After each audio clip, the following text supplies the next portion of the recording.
Buenos días, chicos. Hablemos ahora acerca de lo que viene a ser el cero absoluto. ¿Qué representa para nosotros el cero absoluto?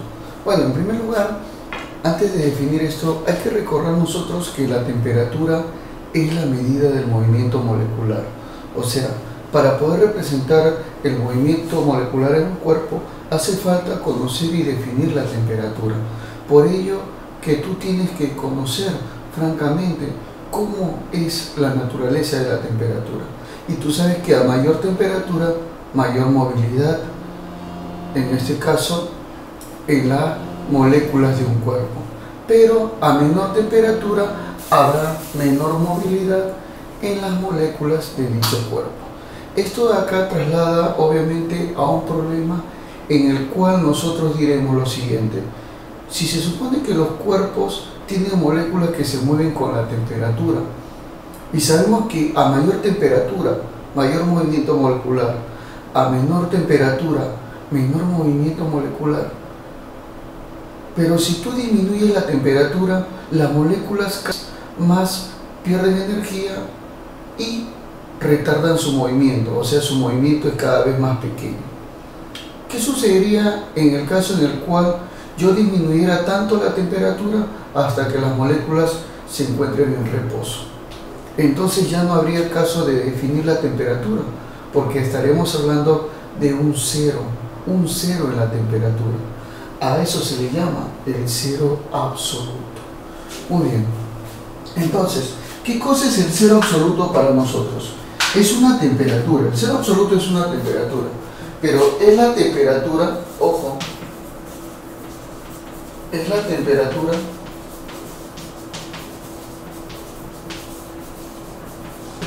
donde teóricamente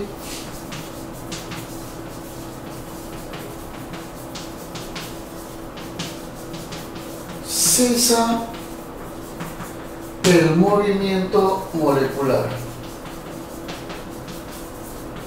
O sea, quiere decir que a esta temperatura las moléculas no se mueven. Eso es lo que podemos afirmar nosotros con este caso. A esta temperatura es imposible encontrar movimiento en las moléculas. Obviamente su caso experimental es muy pobre debido a que se necesita un gran avance tecnológico para poder conseguir esto. Pero la parte teórica ya está. Se la debemos entonces al gran conocimiento de los científicos que nos hicieron obviamente este regalo. También decimos que el cero absoluto sirve para la definición de las escalas absolutas. Allá, define a las escalas de temperatura absoluta.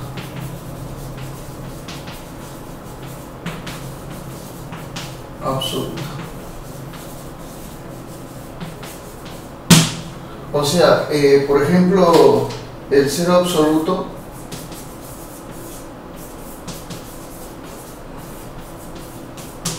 puede tener una lectura de 0 Kelvin, ojo, 0 Kelvin o 0 Rankine. Claro, o sea, en cualquiera de las dos temperaturas absolutas sería 0, debido a que estamos hablando de escalas absolutas, por si acaso. Y también se puede definir en las escalas relativas, pero no como un 0, digamos. Y en las escalas relativas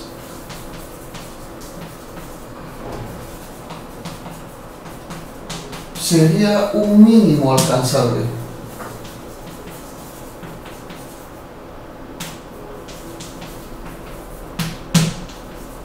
O sea, quiere decir que el cero absoluto, tal y como lo estás observando acá, tal y como lo observas, ojo, valdrá por ejemplo menos 273 grados Celsius aproximadamente, o menos 460 grados Fahrenheit aproximadamente, ¿no? O sea, con aproximación. Cualquiera de estos dos valores obviamente es el cero absoluto, tal y como lo estás observando, para las escalas relativas.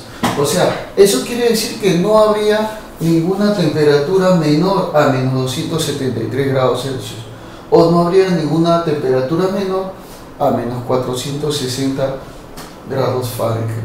Estas serían las menores temperaturas en cada una de esas escalas, debido a que ya estamos definiendo al cero absoluto como la temperatura donde ya las moléculas están en reposo.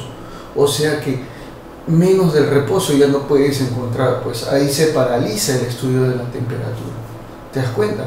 Entonces así es como nosotros estamos definiendo al famoso cero absoluto. A bajas temperaturas similares a la del cero absoluto, la materia también alcanzará un quinto estado de agregación, al cual se le conoce como el estado Bose-Einstein o el condensado Bose-Einstein, también llamado el estado superfrío. Es aquel estado en el cual las moléculas tienen una característica peculiar de poder ocupar un mismo espacio al mismo tiempo. Claro, y eso se logra simplemente con el cero absoluto. O sea, cualquier tipo de explicación científica de esa manera, de esa magnitud, donde haya una rareza en las propiedades físicas, son explicadas con el llamado cero absoluto. Es por eso que es muy necesario este concepto teórico, por si acaso.